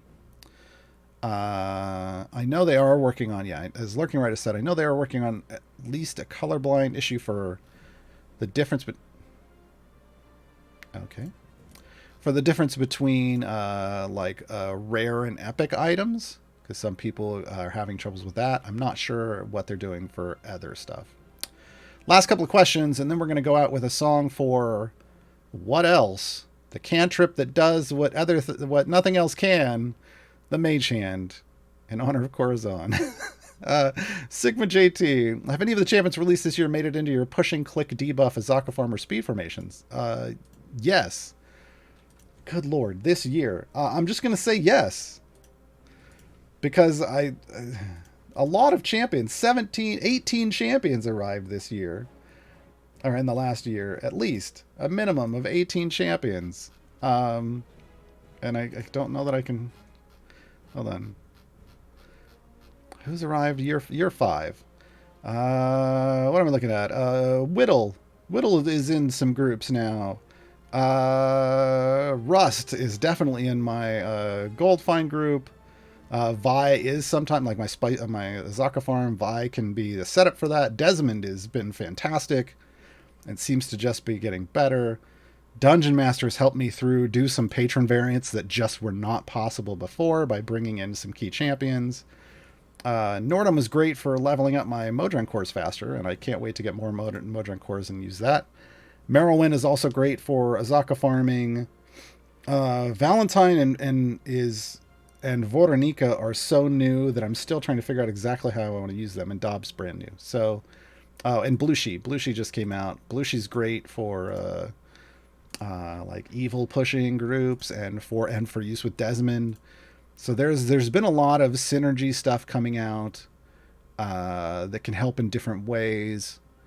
Now, is that necessarily my wall pushing? Yes and no. Click debuff. I don't really use that much. I could say my Zaka farm has changed. My Whittle's now in speed formations. Yeah. Things because we saw a lot of affiliations start being built, there's a delay until those are finished for you to know how fleshed out they are and how solid they are. So we're still kind of riding last year's, like previous year's full affiliations while waiting for this current one to finish. Probably a common question, but what should gems be spent on? More often than not, gold chests. When you're brand new, buy the Mage Hand Familiar. After that, buy silver chests until you have at least like green or better gear on your starting champions, not the event ones, the non-event ones. Then it's just gold chests, and occasionally when you want to, more familiars. But gold chests, more gold chests. Last question. Sean CS, what's your opinion on back-to-back event? I feel like I didn't have enough bounty contracts. This is a very rare thing. It's a little rough. It's a very rare thing, and the reason being, September 7th is the 5-year anniversary of this game. This event will end right before that, and then they're going to kick off all kinds of anniversary stuff for a few weeks. So we're probably going to have no event for a few weeks after that. So they had to finish up the year so they could get into the anniversary celebration on time. It just is what it is. That's the timing of it. But yeah, it means it's a little rougher for gearing things up. That's it, folks. Thanks for hanging out with me today. I hope this was helpful for you.